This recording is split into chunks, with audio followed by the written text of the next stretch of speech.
Turn My name is Luis Sanchez, and I very much dislike Title IX officers. I dislike Title IX officers because all they care about is ruining lives.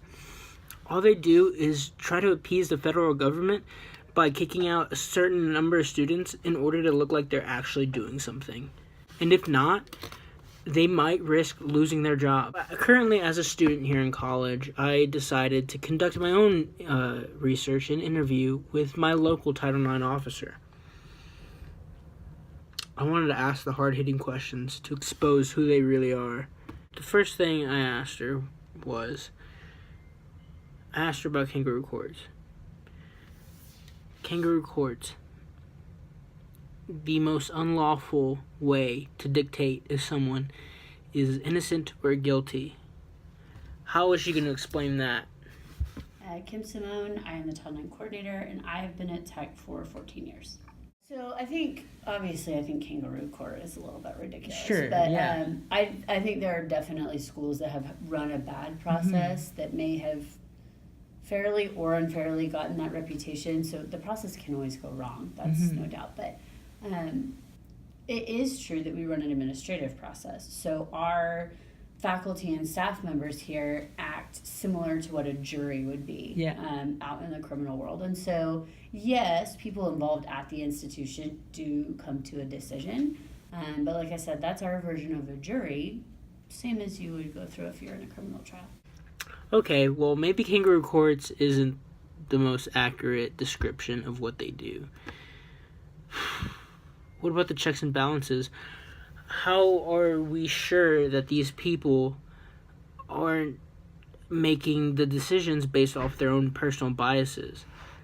Is one person making all these decisions? Or is one person dictating whether a kid loses his opportunity at life? I asked her that. So one of the things that we do is we don't have a single person model. So some schools have had one person that takes the report, does the investigation, makes the decision, and issues the sanctions, right? That's a lot of pressure on one person to get it right. So we have a lot of things that are built in. We have one person that does the intake, that takes the actual report.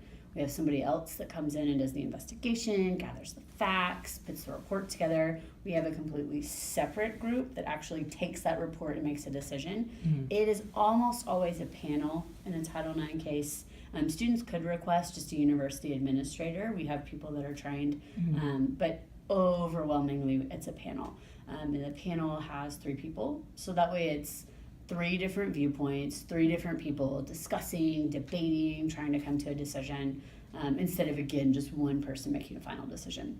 So if they decide someone is responsible, either party involved can appeal, and our appeals officer is a completely different person than any of the other people in the process. Nice. So there are lots of different eyes that go into a report. There's lots of different times for people to debate, ask questions, that kind of thing. The other thing that we do in our process that I think is really good is before a report goes to a hearing, the parties involved, both the person that's brought the complaint and the person that's accused, they get to see that report in its entirety.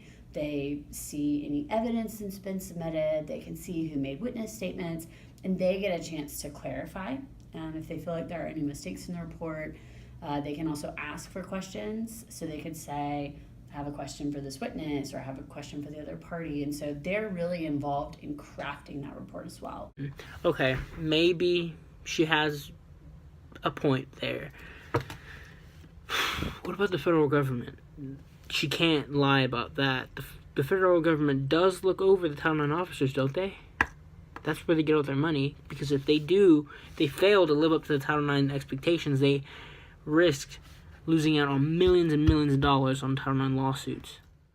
I will say I've never had any direct communication from the government, from Office of Civil Rights, from the Department of Ed.